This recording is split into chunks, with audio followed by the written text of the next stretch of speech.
gun control for us is a fantasy. In a way that like people say, well, you're being unrealistic about printing a gun. I think it's more unrealistic now, especially going forward, to think you could ever control this technology.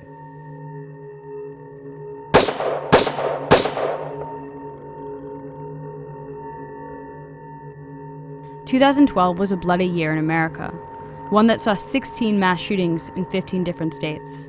The violence led Helen O'Neill of the Associated Press to dub it the Year of the Gun. It all came to a head on December 14th in Newtown, Connecticut. Yeah, these units in the pool, I got bodies here, but getting ambulances. That morning, 20-year-old Adam Lanza entered Sandy Hook Elementary and killed 20 children and 6 adults before taking his own life. In the hard days to come, that community needs us to be at our best as Americans, and I will do everything in my power as president to help. In the wake of the tragedy, President Obama announced 23 executive actions meant to curb gun violence. Included were universal background checks, as well as bans on assault weapons and high-capacity magazines. The only thing that stops a bad guy with a gun is a good guy with a gun. In defiance, the NRA and other pro-gun activists stepped up campaigns that directly oppose any new gun control regulations. In the midst of this political firestorm is Cody R. Wilson, a 25-year-old graduate student and self-described crypto-anarchist. Cody is trying to put an end to the gun control debate with 3D printing. As one of the key figures in the wiki-weapon movement, his goal is to produce and publish a file for a completely 3D printed firearm, one that anyone can download and then create with the right tools. He does this under the banner of his Austin, Texas-based company, Defense Distributed. 3D printing, or additive manufacturing, works like this. A computer-aided design, or CAD file, is created. That file is then sent to a 3D printer. The printer then builds the object in the CAD file by starting at the base and applying a series of layers. At the end of the process, a 3D printed item is born. So how will the ability to self-manufacture untraceable firearms affect the gun control debate? Motherboard traveled to Austin to get Cody Wilson's perspective.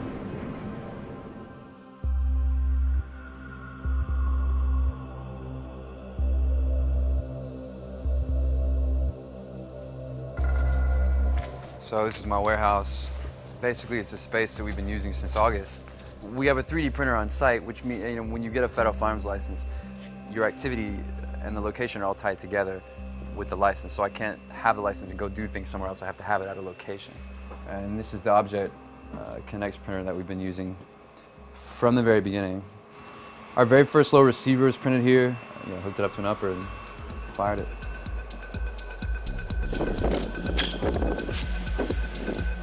So the project begins and no one will listen to you. Okay, so this is testing the printed lower with an AR-57 upper. You fight just to be heard.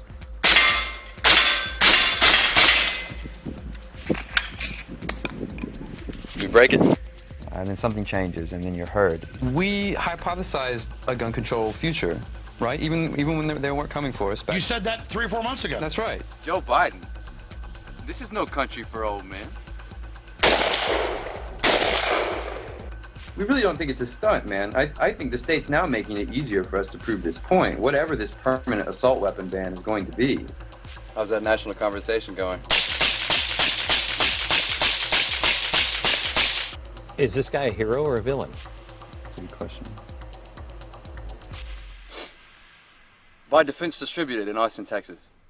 My partner, Ben Denio, the guy who basically came up with the idea with me, we were on the phone and Ben was like, we could be like arms manufacturers. That'd be cool, right? And like, yeah, what about 3D printing, And at that point, we weren't aware that anyone had done it or was trying to. And I said, if we could print a gun, other people could do this. Like, what if we gave it away, open source style? What would that mean? And we realized, wow, this is really attractive.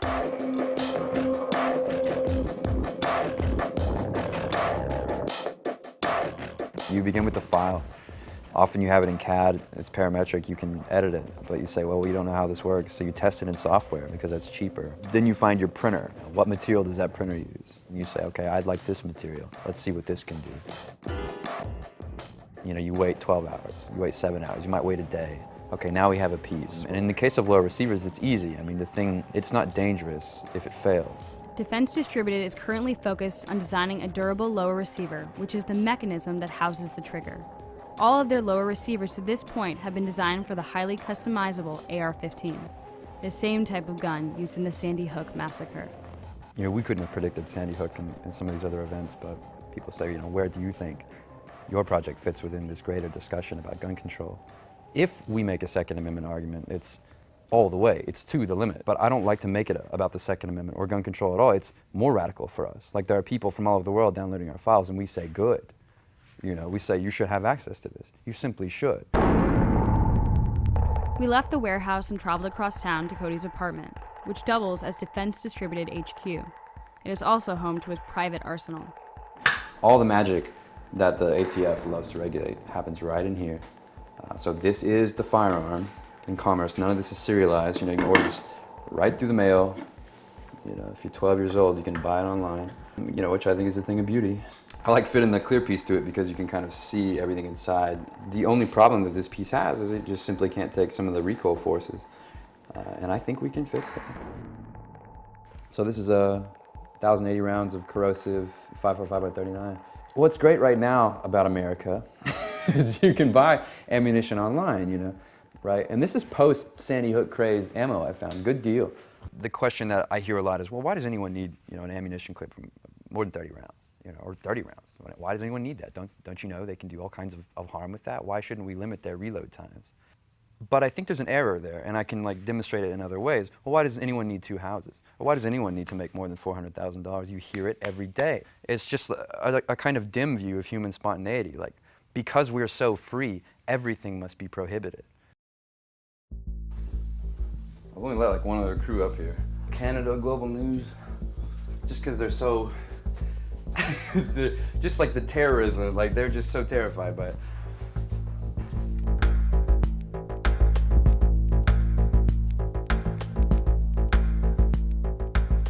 For historical purposes, right, this is a pre-band semi-auto. This is what it used to look like, kids. But if I could do it over, if I knew that there'd be a band coming, I'd get into the AR, because I mean, you're never gonna find 5.45 laying around. This is like version 3 of our lower, and in fact, our first really successful like step from our first test. And so this was our first piece that could take us to like 100 rounds.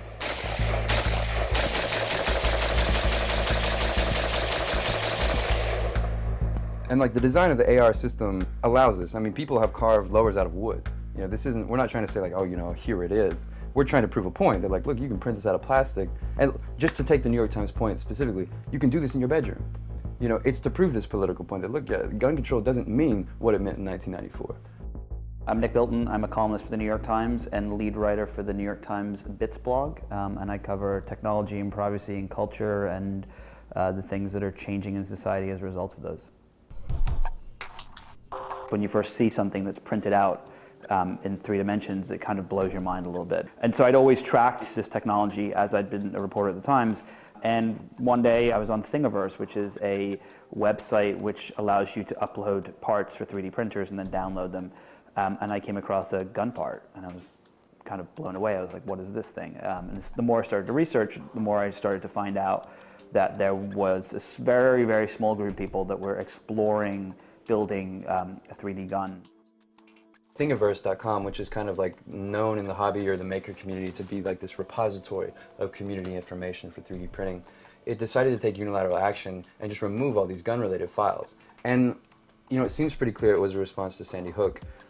So look, you know, without even judging what they're doing, it just is an act of censorship in my mind. Yeah, they have a terms of service that say, well, you can't have gun files, but they had hosted those files, some of them for up to like over a year.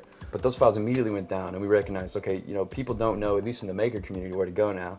So we decided to launch defcad.org and hosted all the files that they took down. And then since then, people have now doubled the files that we have, just sending us files. I get files at least once a day, you know, sometimes more. Oh, cool, the Blaze article's out. People rushing to download online blueprints. So it's like, you know, and this will only reinforce what's going on. So it's a piece about our site, defcad, talking more or less about how, you know, there's a virtual rush on, oh yeah, I posted this list of all the government visitors to our site. Okay, there's not like strong sharing or anything on it yet, but Cody Wilson had been featured in Wired, I believe, and then he'd also kind of made the news as his 3D printer had been taken away after he'd put a video online explaining what he was going to do. On September 26, 2012, Cody was notified that the 3D printer he had recently began leasing was being repossessed. The manufacturer's reasoning? Cody's lack of a federal firearms license and his public statements regarding the intended use for the printer. Well, so these boxes are the Uprint SE Plus printer. This is as far as I had gotten. So just wanted to tell you guys why you were taking this? No. Okay, they didn't say anything about it. So for the record, I was trying to print guns with that printer. And they took it away because I was trying to print guns with it. Just to let you know. When I called him up and we spoke, he just left the ATF's offices. They'd been actually discussing what is legal and what is not. This was an entirely new thing. They knew that it was illegal to own this part for a gun without having it registered and so on. But when you can make the part for the gun, that changes the whole course of the conversation.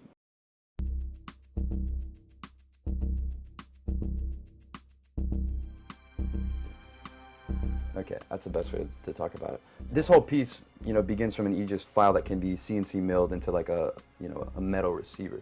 It's just not built for being in plastic. So when we had fired our first one, we noticed a lot of give in the back of the piece. It was bouncing, it was flexing, and then the recoil of the gun tore right through this buffer tower. So we doubled the thickness all the way around.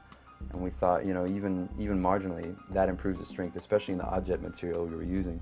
I'm kind of out here with only 2 or 3 people helping in Austin. We concentrate our efforts on lowers, and like I'm just now starting with magazines. And in fact, the whole operation has pivoted. I've got 4 or 5 guys, really all the people that I know are talented in SolidWorks, working on high capacity magazines.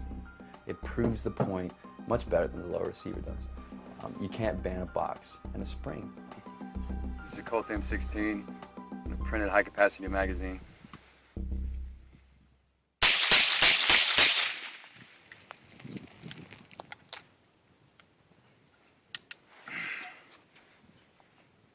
We come out and we say, yeah, look, we're willing to look like idiots, but the interest is in preserving firearms on the internet. And people like that message, Despite this whole kind of idea of democratic consensus, there's a lot of people who are interested, so they do whatever they can. We get donations every day, Cody's 24 years old. When I was 24 years old, I was reading books about, Israel and Gaza and believed that there were this kind of conspiracy and that, and it's part of who we are. It's part of what we do, and it just happens that Cody has decided to stick with guns as his thing that he's going to fight for. There's this Fukuyamist idea that history had ended after the Cold War, right? And that if we could just tweak neoliberal democracy, everything's going to be fine forever. That somehow this is the final political form. This is ridiculous. And you can see it. There's no evidence of a political program anymore in the world. In America, there aren't genuine politics. There's the media telling you Barack Obama versus Mitt Romney is the epic clash of ideology, when we both know they're globalist neoliberals. They both exist to preserve the interest of this relatively autonomous class of Goldman Sachs bankers.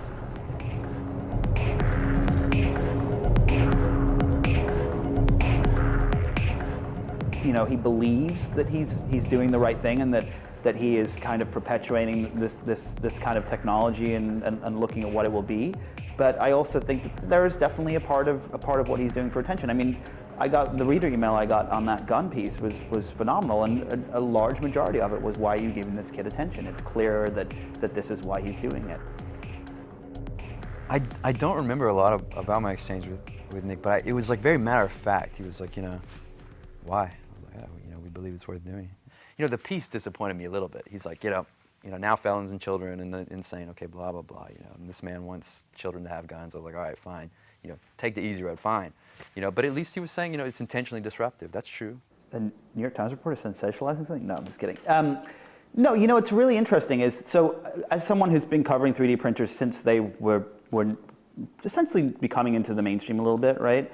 I have seen that the people that are interested in them are teenagers. And so my thought when I heard about what Cody was up to was the fact that the first people that are probably going to use these are going to be kids. The reality is he could be the canary in the coal mine that is showing us what the future may be.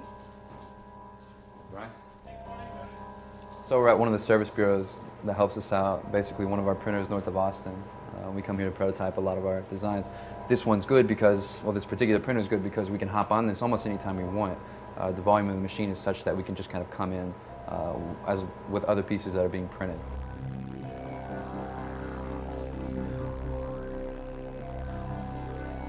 I truly do believe that in the next decade, the majority of Americans will have a 3D printer in their home. I truly believe that.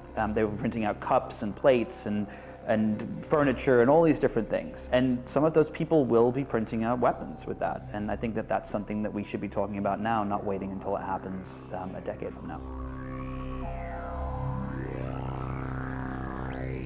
The science fiction writers that we all grew up, they imagine worlds where technology solves problems. They don't imagine worlds where it creates problems and kills people. When Bree and MakerBot and those guys developed these 3D printers, they imagined people making clothes hooks and baby pins and all of these wonderful things that make the world a better place.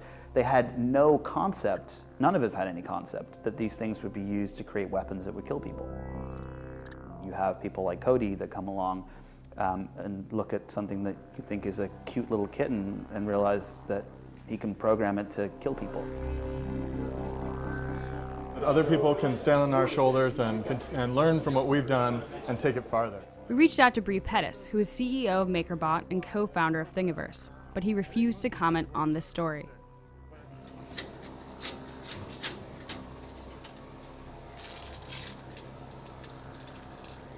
Like removing Velcro. Technology always moves quicker than the law. So, you know, it was 6 years before Facebook was actually held accountable for all the privacy things that they'd done by the FTC, right? 6 years and 1 billion users before the FTC actually caught up to the things that they'd done. And this is happening now with 3D printers and guns. I've read a lot of the criticisms, the back and forth in the maker community and the tech community about, well, you know, 3D printing is like desktop printing. You know, no, it's not. It's nothing like it at all. And it's not going to be the same. And you know, who can know? I do see how there's materials like carbon morph coming out. There's complex materials coming out, even for cheap printers, in unexpected ways. And I think if complex materials can keep being developed for 3D printing, it is going to be what some people are saying about it, a real step forward. Some people are willing to run all the way with it. Maybe we're some of them. We're like, you know, oh, whole guns, you know. But it's a vision of something, you know. Thank you, man. That's good.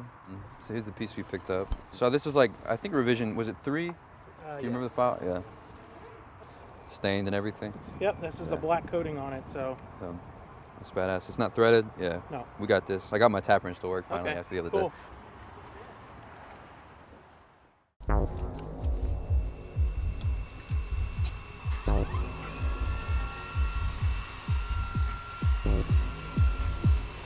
So we're printing 2 magazines today, like they're both 30 round.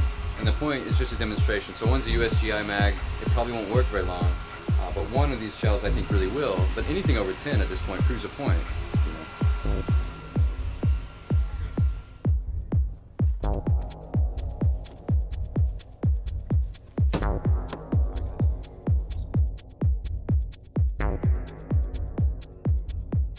The only things recognized and like promulgated in this culture are like kinds of irreversible things, you know, progress, growth.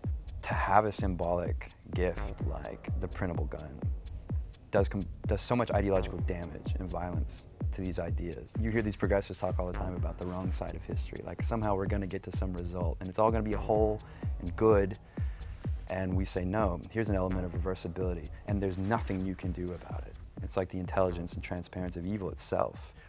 It can't be ignored. A supporter of Defense Distributed joined us for the field test. He asked that we not use his real name.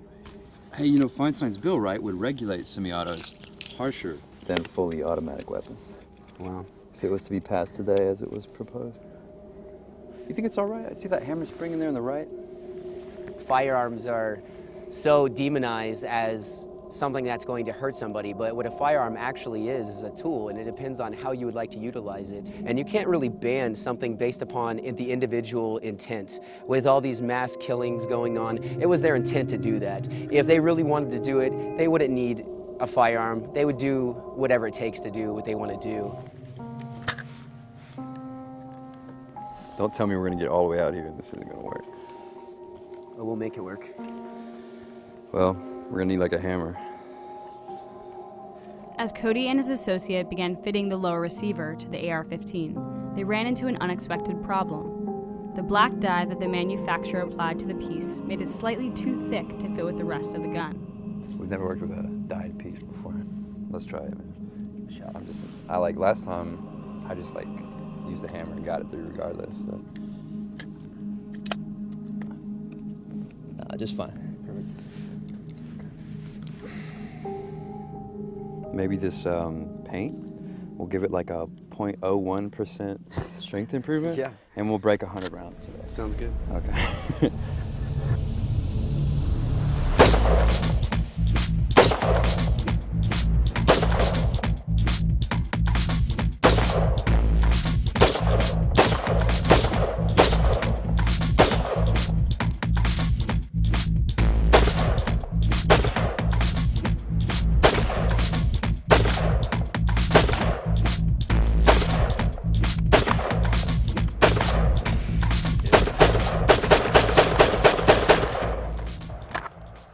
Empty?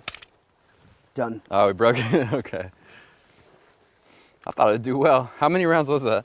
Well, I've got a mag. You know, just pattern. At this point, you know, this is like, what, Gen 3? I mean, we know how this one's gonna break, so it's just like we told you, right through the... 27 rounds. We know that we're already in a better place in this. But I'm happy to demonstrate 30 rounds for you today, you know? Definitely.